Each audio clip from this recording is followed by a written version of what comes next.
মানি না, মানি না, মানি না, মানি না। প্রিয় দর্শক শ্রোতা, আসসালামু আলাইকুম এবং অফুরন্ত শুভকামনা সবার জন্য। রাজপথে একটি রাজনৈতিক মিছিল চলছে, পেছনে হাজারো তরুণ, সামনে নেতা। তো সেই তরুণেরা নেতাকে অনুসরণ করে স্লোগান দিচ্ছিলেন, মানি না, মানি না। তো পাশ থেকে একজন তাদের জিজ্ঞেস করলেন, আচ্ছা বাবারা, তোমরা কি মানো না, কি বিষয়ে তোমরা দ্বিমত করছো? তো তরুণদের কেউ সেই আগন্তুককে কিংবা যিনি প্রশ্ন করছিলেন তাকে উত্তর দিলেন, জানি না, জানি না। মিছিলের আমেজে ছিল বিষয়টি, তো এইভাবেই উত্তর দিয়েছে, জানি না, জানি না। তো সেই আগন্তুক অবাক হলেন, তাদের জিজ্ঞেস করলেন, বলছো কি? কোনো একটা বিষয়ে দ্বিমত করছো, মানো না, মানো না, কিন্তু কি মানো না সেই বিষয়টি জানো না, এটি কেমন কথা? কি মানো না আর কি মানো, কোন বিষয়ের সঙ্গে একমত, কোন বিষয়ের সঙ্গে দ্বিমত, এইটি জেনে তো তোমাদের স্লোগান দিতে হবে। তো সেই তরুণেরা একটু বিরক্ত হলেন, মিছিলে অংশগ্রহণকারী তরুণেরা। তারা উত্তরে বললেন, এই মেয়ে আপনি কেডায়, আজেরা পেশাল পারান কিল্লেগা ফুটেন, আমগো ভাই যেটা করবো আমরা এটাই করবো। ভাই কইতাছে মানি না, মানি না, আমরাও মানি না, মানি না। কি মানি না এটা আমাদের জানার দরকার কি? ভাই আছে না, ভাই যেটা করবো এটাই হইব। সহমত, ভাইয়ের সঙ্গে আমরা সহমত। প্রিয় দর্শক শ্রোতা, এই সহমতের রাজনীতি চলছে এখন বাংলাদেশে। ঠিক এখনই না, অনেক দিন থেকেই চলছে। হাজারো লাখো তরুণ কোনো একজনকে আইডল বানিয়ে তার পেছনে মিছিল করছেন। কেন করছেন অনেক সময় জানেন না, বাট মিছিল করছেন। কারণ সেই নেতা, সেই ভাই তাদের আইডল, তাদের জন্য আইকনিক ফিগার। আর কারণ কি, সেই ভাই বা নেতা কি খুব আদর্শস্থানীয় কেউ? তিনি কি উচ্চ পর্যায়ের নীতি নৈতিকতা ধারণ করেন? তিনি কি একজন সৎ মানুষ, ক্যারিজম্যাটিক পার্সোনালিটি, এরকম কি? না। তাহলে সেই নেতার পেছনে পঙ্গপালের মতো এই তরুণেরা ছুটছেন কেন? কারণ হ্যাঁ, সেই নেতার কিছু কিছু ক্ষেত্রে ক্যারিজমা তো ঠিকই আছে। আর সেটি হলো, এই তরুণেরা যখন দেখেন নেতা বা ভাই কোনো দোকানে গেলে দোকানদার তাকে বিশেষ খাতির করে, রেস্টুরেন্টে ঢুকলে চা সিঙ্গারা পুরি খেতে পয়সা লাগে না, বরং যেই রেস্টুরেন্টে ভাই ঢুকেন রেস্টুরেন্টের মালিক কিংবা দোকানদার ধন্য হয়ে যান। তো এটি নিত্যদিনের চিত্র। ভাই যখন তার পিস্তল কিংবা রিভলভার বের করেন এবং সেখানে যখন কট করে শব্দ হয়, ভাই যখন ম্যাগাজিনে গুলি ঢুকান, সেই দৃশ্য হয় অপূর্ব স্বর্গীয় দৃশ্য সেই তরুণদের কাছে। তারাও মনে মনে চিন্তা করেন, আমার কোমরেও কোনো একদিন থাকবে একটি পিস্তল, একটি রিভলভার। আমিও অনেককে দেখিয়ে কট করে সেটি খুলবো, ম্যাগাজিনে পিস্তল গুলি ভরব। আমিও কোনো দোকানে যাব, দোকানদার আমাকে বিশেষ খাতির যত্ন করবে। আমিও কোনো রেস্টুরেন্টে যাব, পুরি সিঙ্গারা ফ্রি খাবো। আমার পেছনে হাজারো তরুণ ঘুরবে। তো এই স্বপ্ন থেকেই হাজারো লাখো তরুণ এখন যে রাজনীতি চলছে আমাদের, সেই রাজনীতিতে আসক্ত হয়েছে। সেই রাজনীতি করছে বলবো না, সেই রাজনীতিতে আসক্ত। ড্রাগে যেমন মানুষ আসক্ত, ঠিক তেমনি।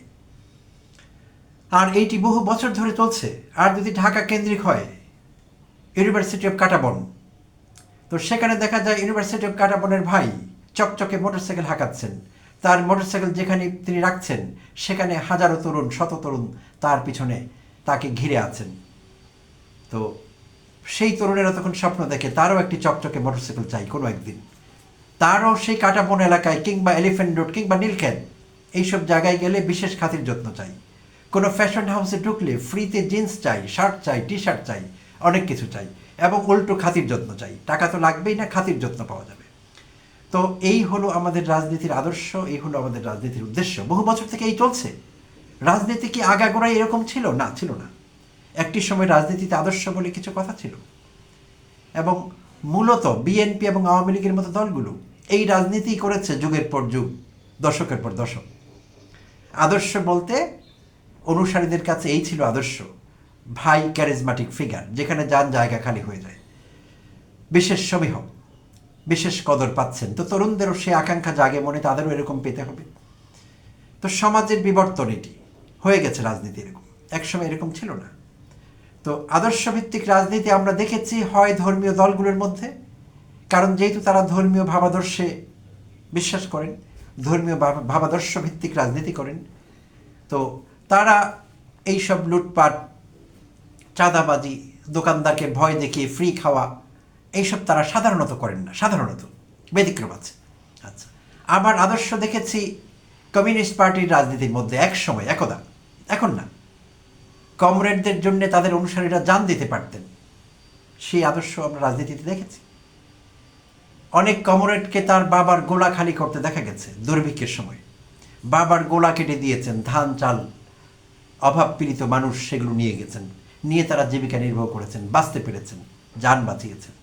তো এই ছিল রাজনীতিতে একসময় আদর্শ, কিন্তু সেইটি বহুকাল আগেই আসলে অতীত হয়েছে। তো এখন আদর্শ বলতে যা এতক্ষণ বলছিলাম ঠিক তাই। এখন আদর্শ হলো সহমত, ভাইয়ের সঙ্গে সহমত। কী বিষয়ে সহমত জানবার দরকার নেই, দরকার হয়ও না।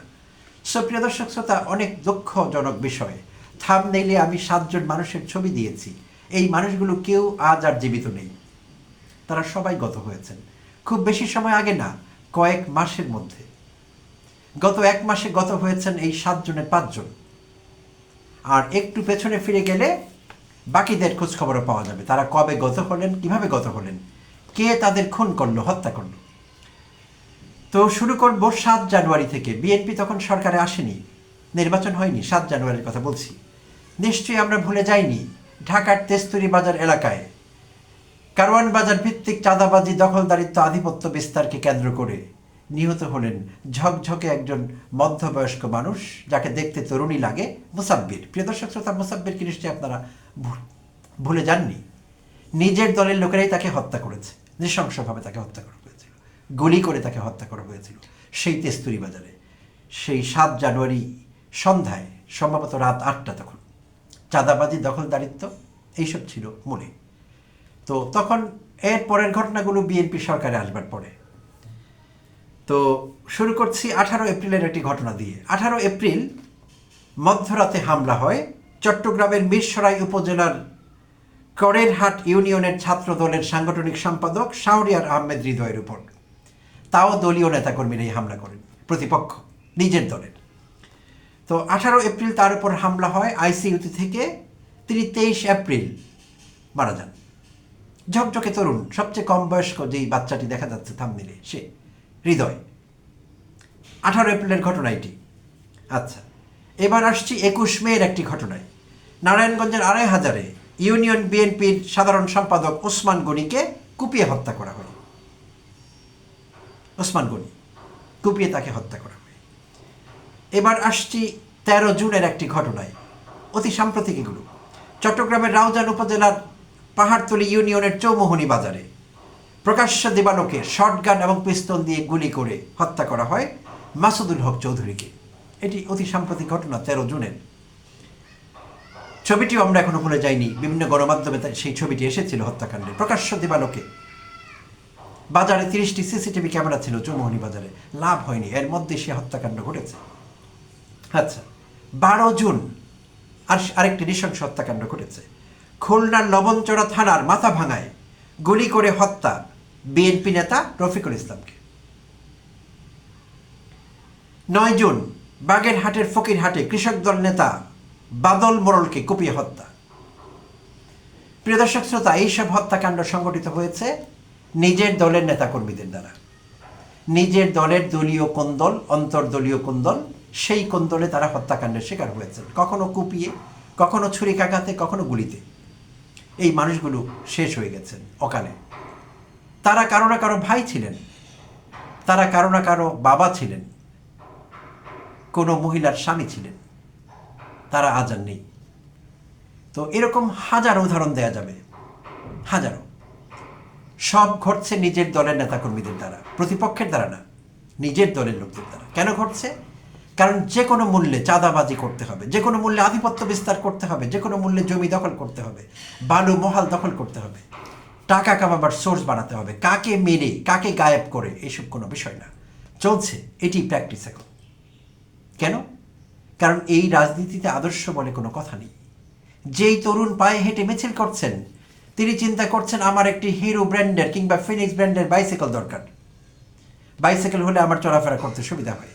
যেই তরুণ বাইসাইকেল অলরেডি তার আছে, তিনি চকচকে মোটরসাইকেলের স্বপ্ন দেখছেন। যার বাবার দেয়া মোটরসাইকেল আছে তিনি একটি প্রাইভেট কারের স্বপ্ন দেখছেন, একটি পাজেরো জিপের স্বপ্ন দেখছেন। যার গাড়ি আছে তিনি বাড়ির স্বপ্ন দেখছেন, একটি ডুপ্লেক্সের স্বপ্ন দেখছেন। যার এগুলো সবই আছে তিনি আগামী নির্বাচনে একটি টিকিট চাচ্ছেন সংসদ সদস্য নির্বাচিত হবার জন্য। কারণ সংসদ সদস্য নির্বাচিত হতে পারলে তিনি একদিন মন্ত্রী হতে পারবেন। প্রিয় দর্শক শ্রোতা, এই হলো রাজনীতি, এই হলো আমাদের চাওয়া, এই হলো আমাদের পাওয়া, এবং আমাদের তরুণেরা পঙ্গপালের মতো এই রাজনীতির পেছনেই ছুটে চলেছে। কারণ অর্জনগুলো হতে হবে সব তাৎক্ষণিক। যত অর্জন বাকি থাকতে পারবে না, কিছু তাৎক্ষণিক হতে হবে। তো এগুলো খুবই দুঃখজনক, বেদনাদায়ক। প্রতিটি মৃত্যু দুঃখজনক, সে হোক বিএনপির, হোক অন্য কোনো দলের।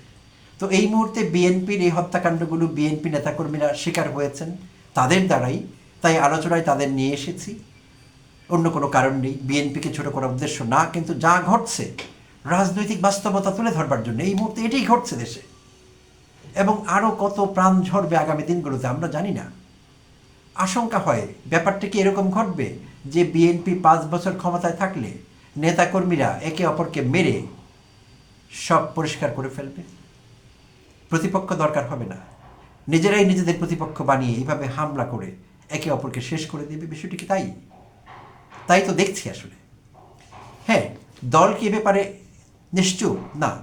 কখনো কখনো আমরা সাংগঠনিক ব্যবস্থা দেখছি এসব হত্যাকাণ্ড, এসব সহিংসতার বিরুদ্ধে কোনো একটি কমিটি বিলুপ্ত করা হচ্ছে, কোনো নেতাকে তাৎক্ষণিকভাবে বহিষ্কার করা হচ্ছে। অতীতেও হয়েছে। চাঁদাবাজির জন্য প্রধানমন্ত্রী জনাব তারেক রহমান যখন দেশে আসেননি, তখনই তার নির্দেশে কয়েক হাজার নেতাকর্মীকে পদচ্যুত করা হয়েছিল, বহিষ্কার করা হয়েছিল। যদিও 2-1 মাসের ব্যবধানে তাদেরকে আবার দলে ফিরিয়ে আনা হয়েছিল।